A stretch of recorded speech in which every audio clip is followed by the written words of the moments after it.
Здравейте! Тази година се навършват 270 години от раждането на доктор Самуел Ханеман. Доста от вас сигурно знаят, че това е създателят на хомеопатията и вече доста години, 10 април, датата на раждането на доктор Ханеман е обявена за официален международен ден на хомеопатията в Европа. Много страни, включително и България, честват този ден, изобщо тази седмица, изобщо месец април е посветен на доктор Ханеман, хомеопатията, запознаване с метода, с неговите възможности. Днешната медицина, както и казват, е част от интегративната медицина, от интегративния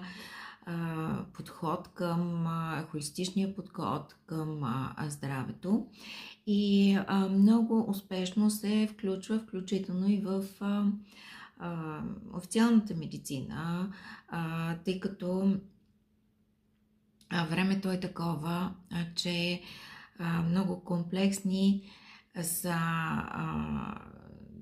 проблемите, заболяванията, огромен е стреса и това изисква един малко по-индивидуализиран подход към здравето на хората, който става все по-желан и търсен от пациентите и от хората по принцип. Аз като холистичен лекар, хомеопат, казвам се доктор Весела Балтова за тези, които не ме познават, работя именно в областта на холистичната медицина, в областта на женското и детско здраве с природни средства, в областта на хормоналния баланс и здравето на жената като такова в различните възрасти. Вече доста години търся и добавям към методите, които използвам, нови варианти, защото виждам как се променя света и как се променя всичко около нас